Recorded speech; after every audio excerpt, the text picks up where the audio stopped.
बिस्मिल्लाहिर्रहमानिर्रहीम। अच्छे अच्छे इस्लामी वाक़यात के लिए हमारी यूट्यूब चैनल को सब्सक्राइब करें।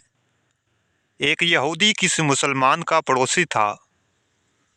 उस यहूदी के साथ इसका मुसलमान पड़ोसी बहुत अच्छा सलूक करता था। इस मुसलमान की ये आदत थी कि वो हर थोड़ी देर बाद ये जुमला कहता था, हज़रत मुहम्मद सल्लल्लाहु अलैहि वसल्लम पर दुरूद शरीफ भेजने से हर दुआ कबूल होती है और हर हाजत और मुराद पूरी होती है।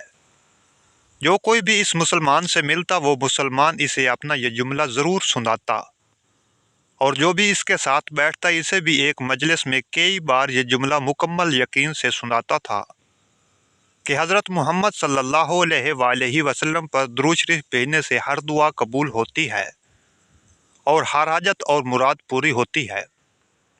इस मुसलमान का यह जुमला इसके दिल का यकीन था। इस यहूदी ने एक साजिश तैयार की कि ताकि इस मुसलमान को जलील और रसवा किया जाए और दुरूद शरीफ की तासीर पर इसके यकीन को कमज़ोर किया जाए और इससे यह जुमला कहने की आदत छुड़वाई जाए।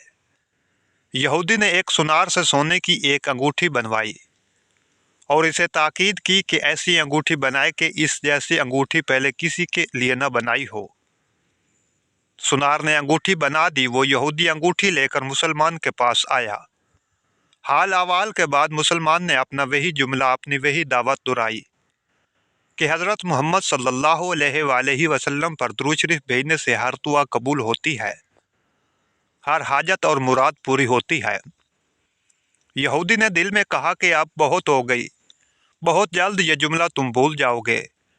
कुछ देर बातचीत के बाद यहूदी ने कहा, मैं सफ़र पर जा रहा हूँ, मेरी एक कीमती अंगूठी है, वो आपके पास अमानत रख कर जाना चाहता हूँ, वापसी पर आपसे ले लूँगा। मुसलमान ने कहा, कोई मसला नहीं, आप बेफिक्र होकर अंगूठी मेरे पास छोड़ जाएं। यहूदी ने वो अंगूठी मुसलमान के हवाले की और अंदाज़ा लगाया कि मुसलमान ने वो अंगूठी कहाँ रखी है। रात को वो छुप कर इस मुसलमान के घर कूदा और बिल आखिर अंगूठी तलाश कर ली और अपने साथ ले गया। अगले दिन वो समंदर पर गया और एक कश्ती पर बैठकर समंदर की गहरी जगह पहुंचा और वहां वो अंगूठी फेंक दी और फिर अपने सफ़र पर रवाना हो गया।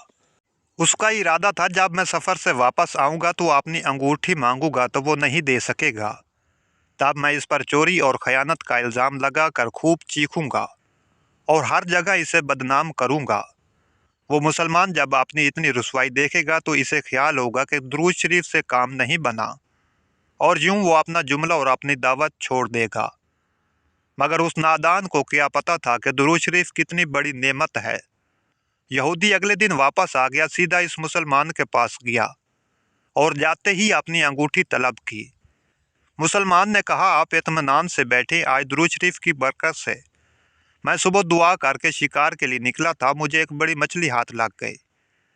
आप सफ़र से आए हैं, वो मछली खा कर जाए। फिर उस मुसलमान ने अपनी बीवी को मछली साफ करने और पकाने पर लगा दिया। अचानक उसकी बीवी ज़ोर से चीखी और उसे बुलाया। वो भाग कर गया तो बीवी ने बताया कि मछली के पेट से सोने की अंगूठी निकली है और ये बिल्कुल वैसी है जैसी हमने अपने यहूदी पड़ोसी की अंगूठी अमानत रखी थी। वो मुसलमान जल्दी से इस जगह गया जहां उसने यहूदी की अंगूठी रखी थी। अंगूठी वहां मौजूद नहीं थी। वो मछली के पेट वाली अंगूठी यहूदी के पास ले आया और आते ही कहा, हज़रत मुहम्मद सल्लल्लाहु अलैहि वसल्लम पर दुरूद शरीफ भेजने से हर दुआ कबूल होती है और हर हाजत पूरी होती है। फिर उसने वो अंगूठी यहूदी के हाथ पर रख दी। यहूदी की आंखें हैरत से बाहर, रंग काला पीला और होंठ कांपने लगे। उसने कहा, ये अंगूठी कहाँ से मिली? मुसलमान ने कहा, जहाँ हमने रखी थी वहाँ अभी देखी, वहाँ तो नहीं मिली, मगर जो मछली आज शिकार की इसके पेट से मिल गई। मामला मुझे भी समझ नहीं आ रहा, मगर अल्हम्दुलिल्लाह आपकी अमानत आपको पहुँची और अल्लाह ताला ने मुझे परेशानी से बचा लिया। बेशक हज़रत मोहम्मद सल्लल्लाहु अलैहि वसल्लम पर दुरूद भेजने से हर दुआ कबूल होती है और हर हाजत व मुराद पूरी होती है। यहूदी थोड़ी देर कांपता रहा, फिर बलक बलक कर रोने लगा। मुसलमान इसे हैरानी से देख रहा था। یہودی نے کہا مجھے غسل کی جگہ دے دے۔ غسل کر کے آیا اور فوراً کلمہ طیبہ اور کلمہ شہادت پڑھنے لگا۔ اشہد اللہ الہ الا اللہ وحدہ لا شریک لہ واشہد ان محمدا عبدہ ورسولہ۔ وہ بھی رو رہا تھا اور اس کا مسلمان دوست بھی، اور مسلمان اسے کلمہ پڑھا رہا تھا اور یہودی یہ عظیم کلمہ پڑھ رہا تھا۔ جب اس کی حالت سنبھلی تو مسلمان نے اس سے وجہ پوچھی، تب اس نو مسلم نے سارا قصہ سنا دیا۔ مسلمان کے آنسو بہنے لگے اور وہ بے ساختہ کہنے لگا، حضرت محمد صلی اللہ علیہ وآلہ وسلم پر درود شریف بھیجنے سے ہر دعا قبول ہوتی ہے اور ہر حاجت و مراد پوری ہوتی ہے، صلی اللہ علیہ وآلہ وسلم۔ اللہ پاک سے دعا ہے ہمیں آپ صلی اللہ علیہ وآلہ وسلم کی تعلیمات پر عمل کرنے کی توفیق عطا فرمائے۔ اگر ویڈیو اچھی لگے تو چینل کو ضرور سبسکرائب کر دیں۔ اللہ حافظ۔